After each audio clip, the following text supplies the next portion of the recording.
All right, hello there, my friends. I hope that you have had two marvelous days off from school, snow days, real snow days, not AMI days. So now that we are back at it, I am today out of the building for Valentine's Day. I am my youngest daughter's room mom and PTA board member at Summit Point Elementary. So that is where I am at today. And so that's why you have a sub. So as we're looking at the calendar, though, you should have already done your 10 minutes of choice reading and choice writing. Now, if the sub has not already collected your questions over the podcast, make sure that you turn those into the sub. Those are worth points for you. So make sure you turn that in. Okay, now that we've listened to the podcast, right? And I feel like that podcast did such a wonderful job of several things, right? First off, blending narrative and argument, which is what we're going to be doing in your research paper, but also did a great job of bringing in various types of evidence. Again, something that we want to attempt to do with your research paper. And so having listened to the podcast, having really been exposed to blended narrative and argument. Now we want to start talking about possible topics for your research paper. So in order for us to get to a place where we feel confidence to start brainstorming some research paper topics, we need to first go over the assignment sheet. So that's why I just paused. I had to make sure that that wasn't linked for some reason. So when you click on the assignment sheet, I do want you to spend quite a bit of time reading through this carefully so that you feel good about it. I'm going to emphasize a couple of things here. I'm not going to read the whole thing to you. There are specific parts that I am going to read because I think it will help you get started with today's assignment. Obviously, up here in yellow, I need to emphasize this. Right. The blended narrative argument research paper is worth the majority of the semester grade because it is the largest paper that we will write. Everything we have done up to this point has been building to this 8 to 10 page research paper. As such, the research paper does come out to be 60% of the semester grade. So if for some reason, I don't know, this has never happened, but if somebody should just simply choose not to do it, they would not pass. Like, it is not mathematically possible for them to pass the course because it is worth such a heavy portion of the course grade, right? That would be the same if you were on campus at Longview or any of the MCC schools. It's just the assignment, right? It is intentionally that big for a reason. And so we're going to spend quite a bit of time building up to it. I do want to read the rationale to you. I'm not going to read this entire document, like I said, but I do think the rationale is important. It says we often write research papers without recognizing how the issues we discuss affect actual people. Additionally, research writing can often be, yes, very dry and very unengaging. So to combat these issues, you will write a research paper that will not only pose and answer a research question, but also investigate how one person's experience supports and or contradicts the research. Careful topic selection, I cannot emphasize this enough, is essential. Consider the availability of research and interviewees. My advice, again, unsolicited, but I'm going to give it to you. Make your topic small, make it a local topic, make it something complex, and something that you are personally invested or interested in. Make your topic something you have not written about for previous research papers. Again, if any part of your research paper comes up as something you've already submitted on turnitin.com, that is a 0. That is considered academic dishonesty. So if you've written a paper about abortion in the past, don't do that for this paper because you might run into problems, okay? The final document should be between 8 to 10 pages, not including the works cited, in 12-point Times New Roman font. So something I'm going to start emphasizing as early as now is with this research paper, you are going to have to interview at least one person to get their story about your topic. So a minute ago, I had said the topic of abortion. That is a very hard topic for this paper in general, because you would have to interview someone that has had an abortion, right? Or a doctor that has been a part of that particular process, right? Because you have to get someone's story in order to blend that in with the research that you find. So topics in the past, oh my gosh, I've had thousands of different topics, everything from like elk restoration in southern Missouri was a topic we had one time where the gentleman writing that paper interviewed some conservation agents to get their personal stories about what that project looked like on their end. I had a really good paper written, I believe, 2 years ago about police brutality, and a student had interviewed her uncle who had had an encounter with a police officer where he was physically beaten. I have had topics on I had a student who was interested in playing basketball at the collegiate level, and his paper or his research question was, which one is better, Division I or Division II? And he ended up getting 2 stories. So he interviewed a Division I basketball player to get his story, and he interviewed a Division II basketball player to get his story, and then he combined that with the research to make the argument, or to come to his final conclusion about which one was better. And so I need to emphasize both of those things. First off, you're going to have an argument, right, about that particular topic, and you're going to have somebody that has experienced that particular topic. So, for example, the whole reader response we just wrote, right, if I was writing my paper about opioids, right, if I had interviewed Daniel, who is the main character in that passage we gave you from the narrative extract, his story is what I would weave in with all the research that I find. The only thing is now you are not using the internet, and we're not giving you another source. We're saying you have to go out and find someone to interview who has experienced your topic firsthand.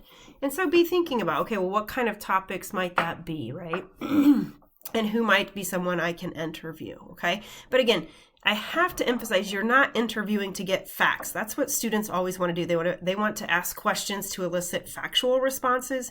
You don't need the facts. The research that you're going to get from the databases and other places is going to give you the facts and statistics.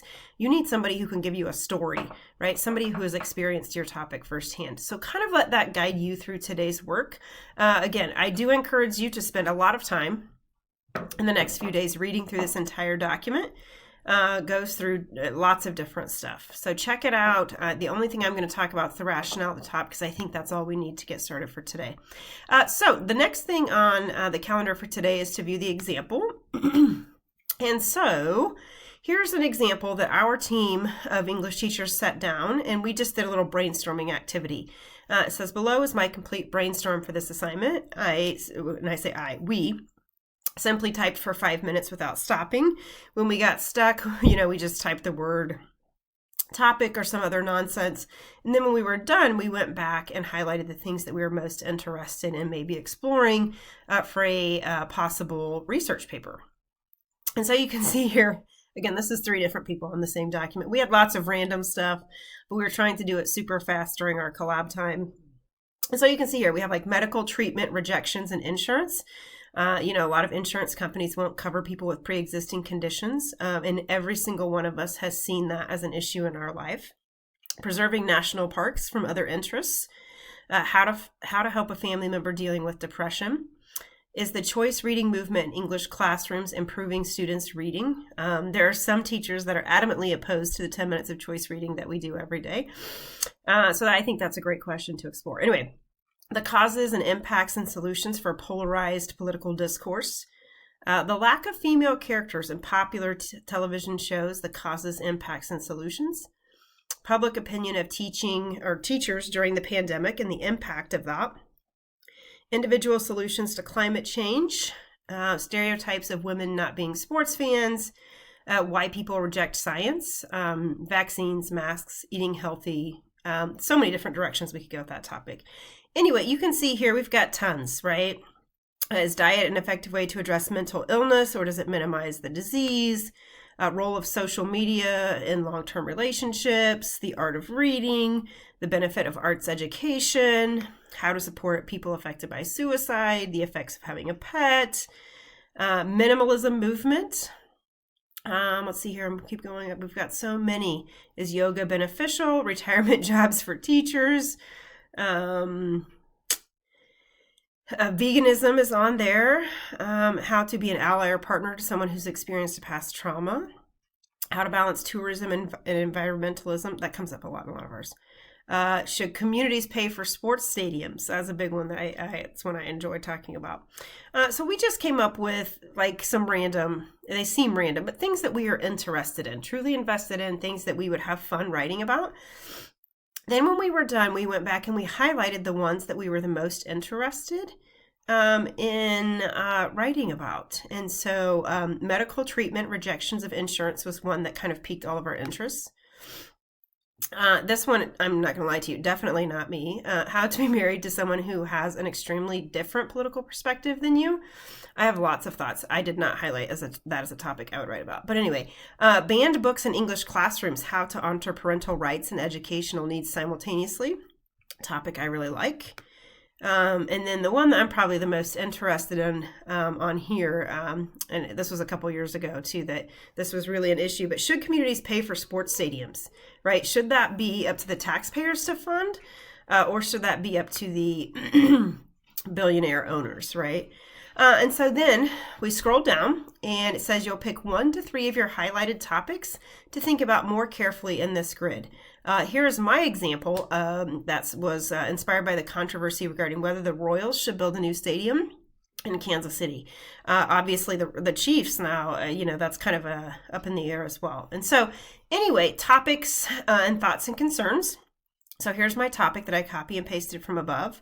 And then kind of some just general thoughts that I had here. I said I have such conflicting views on this topic that I know I will go in willing to look at both sides of the issue, which is good.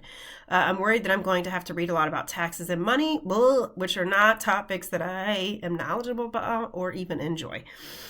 So I also worry that some of the quantitative data will be hard to find. I wonder if I could approach this as a problem solution paper. Is kind of what I was thinking. Research questions: how are stadiums financed? How much do they cost? Who do stadiums benefit? Who do they hurt, right? Talking about the communities that they are around. What happens if a city loses a professional sports team? Dollars, right? What are the best examples of stadium finance plans? What are the worst examples of finance plans? When should teams remodel versus rebuild? Something that I've heard about a lot more recently. And what are the environmental impacts of remodeling or rebuilding, right? What's that going to do? Okay, anyway, and so then some people that I might interview: my uncle, who's lived in Jackson County his whole life, follows sports, strong opinions about political ballot measures. Also, my friend John, who's lived in KC for about 30 years, loves sports. The drawback is he lives in Johnson County, so the tax would not affect him personally.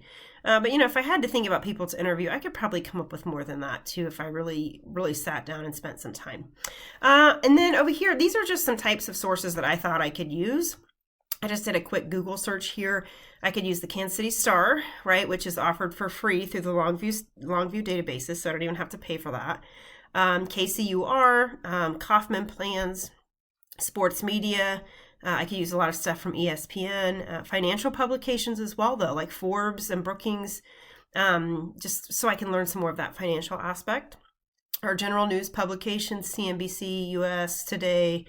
And I just put here, I did some quick Google searches and confirmed there are lots and lots of articles out there on this particular topic, not just Kansas City related, but I could find, I think, enough information related to Kansas City, taxes and things like that. I think I could write a solid 8 to 10 page paper on that particular topic. Okay, so here's what I'm going to have you do. Right, using this as an example, I want you to come back to the calendar. All right, and here I've given you directions. I want you to click this link, then you're going to click File, make a copy, and place it in your shared folder for this class. Your shared folder should be titled your last name, comma, first name, and the hour. So I'm going to click on this document, Brainstorm. I'm then going to click File, make a copy, and I'm going to put that, let's just say I'm Ava Rundle. I'm going to put it in Ava's folder for now. Somebody remind me to move it later. All right, I want to fill up all of these boxes, even if some of the topics I'm like, but I want you to fill it up, right? I want you to really take about 10, 15 minutes if needed and try to fill up every single box. If you get stuck and you're like, gosh, I have no idea, go to the web. Okay, go to Google, type in Kansas City research paper topics, or type in, Missouri research paper topics, or just type in research paper topics. The thing is, though, you're not going to want to do things like pollution, right? Like, it's way too big. Who the heck are you going to interview? How are you going to tell that story, right? So be thinking about local issues. It makes more sense because you're going to have to interview someone, right? And if you choose some great big huge topic, just think about who you're going to interview, right? That's what I'm going to tell you as far as limitations go. But fill this up with as many topics as you can. Again, I want you to fill up every box. So if you need to go to Google, do that. Then I want you to come down and I want you to do this part here that I just talked you through, right? So what is your topic? What are your thoughts and concerns? What are some research questions you would hope to answer? Who do you think you could interview? And what are some types of sources that are out there? Again, just by doing a quick Google search, what's out there that you think you could use to help you write that particular paper if you chose that topic? I'm not promising you that that topic will be the one you end up with, but I want you to start thinking through the process of what that could look like. Okay? All right, coming back to the calendar. Sorry, I just ate some peanut butter. My mouth is so dry. All right, and I want to go through this part. Okay, the homework is to complete the topic map for Tuesday. The reason for Tuesday is because we do not have school Monday, because Monday is a holiday. It's President's Day. So that should be more than enough time for you to work through and fill in every box with possible topics. And then to take one topic that you're going to kind of flesh out a little bit more down at the bottom. Okay, don't hesitate to email with questions and concerns. I'm going to be busy most of the day until afternoonish time, but if you have questions, just go ahead and shoot me an email and I'll try to get back to you as fast as I can. All right, happy Valentine's Day to you, and I will see you on Tuesday. All right, take care.